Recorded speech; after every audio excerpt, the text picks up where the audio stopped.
cool, beautiful day on the island of Sodor. Gordon, Henry, and Murdoch were busy as ever. Gordon, Hank, and Murdoch were expecting to take massive trains of passengers, freight, and some goods to Barrow. The passengers were excited, and so were the freight work. Well, mostly the troublesome trucks.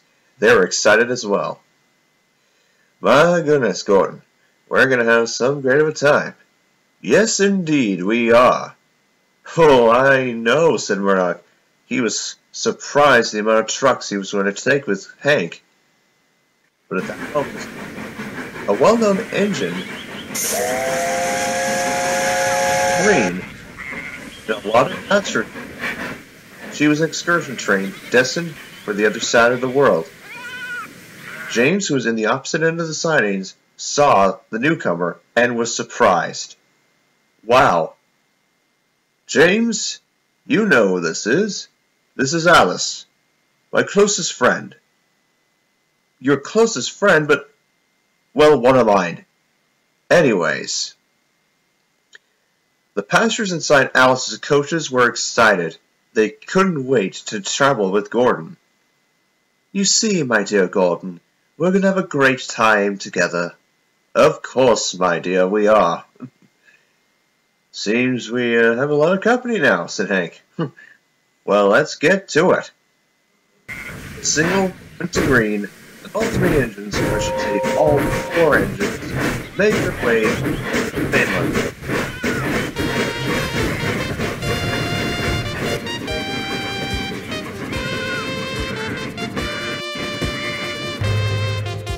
A few minutes later, Hank and Murdoch passed through their heavy goods train. Barry and Bola in the siding stood in awe.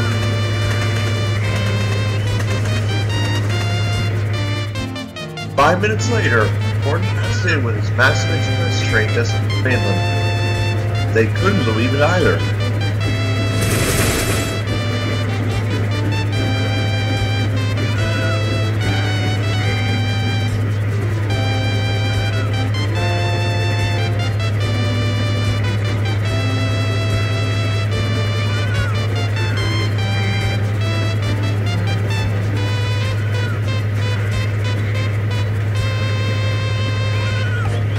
Soon, Alice up through, and they were equally as surprised.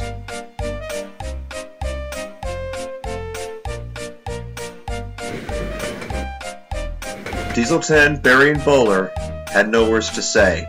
They couldn't describe what they saw. They were dumbfounded, and same with Toby and Henrietta. They couldn't believe it either. At the nearest station of Kronk, Edward was in the siding resting. He was done shunting a lot of trucks for a lot of the engines, as the usual shunter was ill.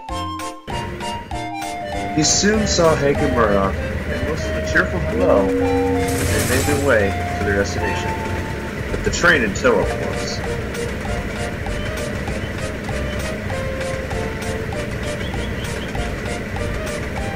Further down the line, there was trouble. Gordon was slowing down. The passengers were concerned. The driver and fireman were a little concerned for their engine as well. They tried to diagnose the problem, but they couldn't find out what was going on. Oh no, something's not right. Driver. Yes, fireman? What's going on? I don't know.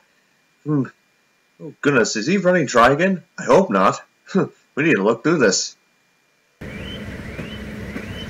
Unfortunately, it was too late. Gordon came to a complete stop just at the platform at the nearest station.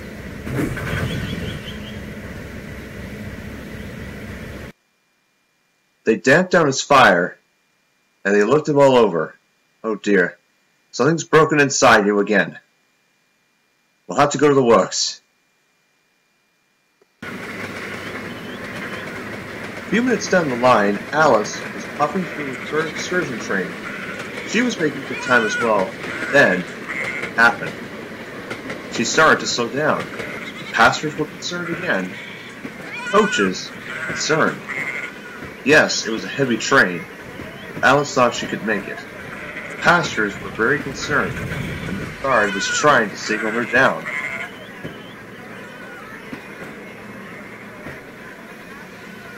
The driver and fireman decided to well, in their own minds, try to autopilot towards the next station. They tried to lessen the pressure, but it didn't happen.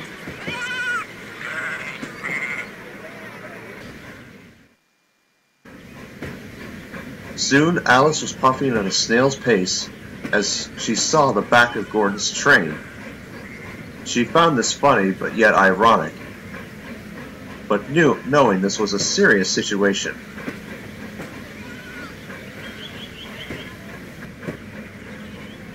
"I'm sorry, my dear Alice," said the driver. "I'm afraid we're going to have to drop your fire." "Oh, gobshite. I don't know what we're going to do now." Unfortunately, the crew had no choice. Stopped Alice just beside Gordon at the station. Edward was very surprised. "Wow, how ironic, you have the same problem." Gordon chuckled, same with Alice. Jeff, who was in the sidings nearby, saw this. "I'll take you to the works. It's not too far." Gordon and Alice felt very relieved. "Thank you, Jeff. This means a lot." "Anytime.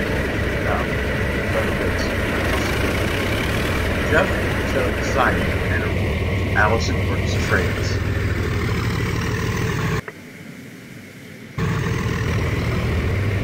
A few minutes later, Jeff coupled up in front of Gordon and was ready to go. "The works is not far from here. I will take the trains the rest of the way, but you two will need to stay at the works to get examined." "Understood, Jeff. And good luck with the train. It's a very heavy one. Yours and..." "Of course, Gordon, don't worry. Jeff is a very experienced diesel. I know him well from the mainland." "That I do know well, Alice. I do. Now, let's go." And Jeff made his way with Gordon and Alice and the train in tow. Jeff hopped his horn and by Sodor onto the main for now. That night at the steamworks, Gordon and Alice were getting examined. It determined a few problems happened within Gordon and Alice. "Seems we're going to be here for a while."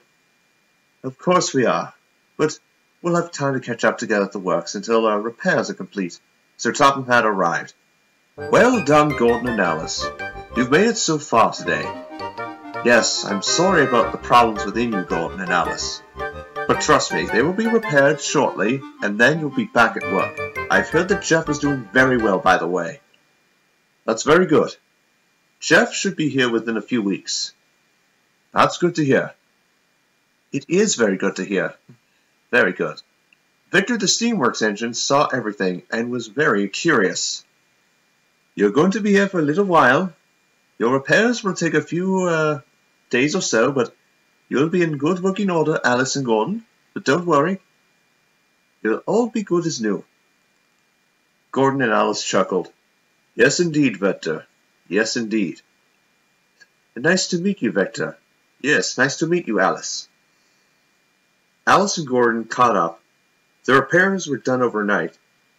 Most of them, at least. But Gordon deep down thought he could have saw something as he passed by Marin. But unfortunately, that is a story for another day.